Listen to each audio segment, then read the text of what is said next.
আসসালামু আলাইকুম। National agro Bangla YouTube channel ও ফেসবুক পেজে সবাইকে স্বাগত জানাচ্ছি আর একটি নতুন ভিডিওতে। আজকেও বরাবর মতো আপনাদের সামনে হাজির হয়েছি সেই ধনেপাতা চাষ নিয়ে। ধনেপাতা আমাদের প্রধান ফসল না, এখানে প্রধান ফসল টমেটো, সাথী ফসল হিসাবে ধনেপাতা। তো আমরা এই জায়গায় ধনা বপন করে দিয়েছি আজকে। আর এইদিকে নিচে হলো সাথী ফসল হিসাবে মূলা, আর প্রধান ফসল হলো টমেটো।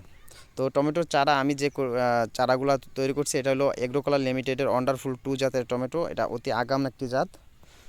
তো টানা বৃষ্টির কারণে আমরা চারাগুলো বসাইতে পারিনি, জমি চাষ দিতে পারিনি। তারপরে বৃষ্টির ভিতরেই বেডগুলো তৈরি করা হয়েছে, মাটিগুলো এখনও ভেজা স্যাঁতসেঁতে, কারণ চারা অনেক লম্বা হয়ে গেছে। এগুলা মাটি তৈরি চারা। আর আমরা এই যে বাকি যে জমিটা আছে এদিকে ধনিয়া পাতা দিয়েছি সাথী ফসল হিসাবে। এখানে আমাদের 12টা বেড আছে অবশিষ্ট। এখানে আমরা এয়ার মালিক সিডের TM 1220 জাতের টমেটো দেওয়ার চিন্তা ভাবনা করছি। তো হয়তো এটা চারা আগামী 2-1 দিনের মধ্যে চারা বসাই দেব। আর এখানে আমরা যে ওয়ান্ডারফুল 2 জাতের টমেটো দিছি, এটা সাথী ফসল হিসেবে যে মূলাটা নিছি, চারাটা আগে আমরা রোপণ করে দিয়েছি। মূলার বীজটা আজকে আমরা বপন করলাম। তার কারণ হয়েছিল দেরি হয়ে গেল। এর কারণ হচ্ছিল আমাদের চারাটা বসানো খুব জরুরি ছিল। চারার বয়স এমনকি চারা অনেক লম্বাটে হয়ে গেছে, দেখতে পাচ্ছেন প্রায় একটা চারা লম্বায় প্রায় 16 ইঞ্চি হয়ে গেছে। তো এই কারণে আমরা চারাটা আগে বসিয়ে দিয়েছি। যদি আমরা এখান থেকে কাঙ্ক্ষিত ফলন পেতে দেরি হয় বা আমাদের টমেটো প্রধান ফসলে ক্ষতি করে, তাহলে আমরা এটা শাক হিসাবে তুলে বিক্রি করে দেব। আর আমি বরাবর বলে থাকি, আপনারা যারা কৃষিতে আসতে চান বা কৃষি করেন, অনেক চিন্তা ভাবনা করে আসবেন, কৃষি শিখে আসবেন। আর কৃষি শিখতে হলে যদি ইউটিউবে বা অনলাইনে অ্যাকচুয়ালি পুরোপুরি শেখা যায় না। যদিও শিখতে চান তাহলে আপনারা ফলো করবেন কৃষকের যে ইউটিউব চ্যানেলগুলো আছে, হ্যাঁ, ওই চ্যানেলগুলো দেখতে। কারণ কৃষক কখনোই ভুল তথ্য দিবে না। আর ইউটিউবার তার ভিউ বাড়ানোর জন্য সব কিছু বাড়িয়ে বাড়িয়ে বলবে, ফলনের কথা বলেন, বিক্রির কথা বলেন, আর কোনো ব্যর্থতার গল্প তারা তুলে ধরে না, শুধুই সফলতার গল্প তুলে ধরে। দেখেন এই বৃষ্টিতে আমার অনেক ক্ষতি হয়েছে। 1 বিঘা জমিনে মরিচ নষ্ট হয়ে গেছে। তারপরে এই যে আমি কিছু টাইল দিছিলাম পেঁপে, এইদিকে পেঁপেগুলো নষ্ট হয়ে গেছে টানা বৃষ্টির কারণে। গাছের গোড়ায় মাটি দিতে পারিনি, কারণ মাটি না দেওয়ার কারণে পানি সব সময় স্যাঁতসেঁতে থাকার কারণে গাছগুলো নষ্ট হয়ে যাচ্ছে। তো এমন আরও অনেক অনেক কিছু আমার ক্ষতি হয়েছে, কিন্তু ক্ষতিগুলো তুলে ধরবো একদিন হয়তো। তারপর আজকে একাংশ দেখাইলাম।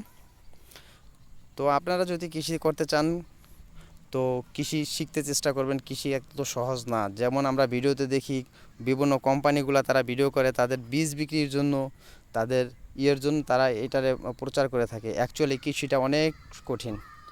তার কারণ আপনার রোগবালাই চিনতে হবে, কোন সময় কোন ওষুধ দিতে হবে এটা জানতে হবে।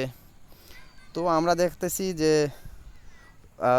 কৃষিতে শুধু সফলতা দেখায় চ্যানেল বলেন, কোম্পানি বলেন, বা এমনি যে চ্যানেলগুলো দেখেন তারা ভিউ বাড়ানোর জন্য, তাদের ভিউ ব্যবসা। ঠিক আছে, আমরা তো ভিডিও করি শুধু শখের বসে, যে একটা সময় স্মৃতি হিসাবে থেকে যাবে যে একটা সময় এই চাষ করতাম, শখের বসে কৃষিতে আসছি। তো অনেক কিছু শিখলাম, এখনও অনেক কিছু শিখতেছি, অনেক কিছু শেখার বাকি। এখন অনেক কৃষকের সাথে আমরা পরামর্শ করি যে এখন কি করা যায়, নিজে যতটুকু বুঝি। তারপর আরও অনেক যারা কৃষক আছে আমাদের থেকে সিনিয়র বলেন বা আমাদের সমকক্ষ বলেন বা জুনিয়র বলেন, তাদের সাথে আলাপ আলোচনা হয় যে এই ফসলটা এখন এই এই সমস্যা হচ্ছে, এখন কি করা যায়। তো আপনারা কৃষি করবেন জেনে শুনে বুঝে কৃষি করবেন।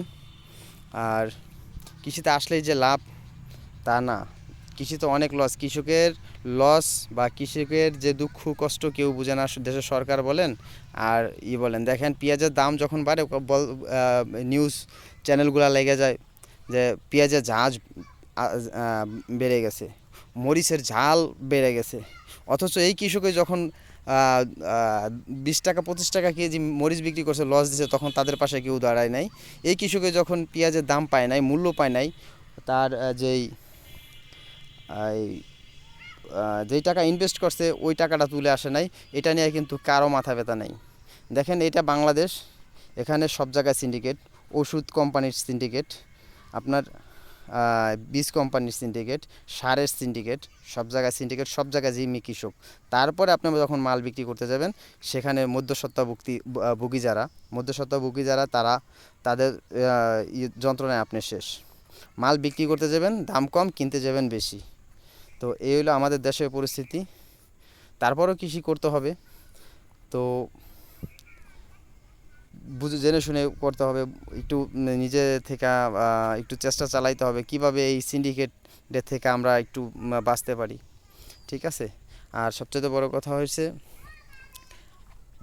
কৃষকের কষ্ট বোঝার মতো কেউ নাই, কৃষকের কষ্ট শুধু কৃষকই বুঝে।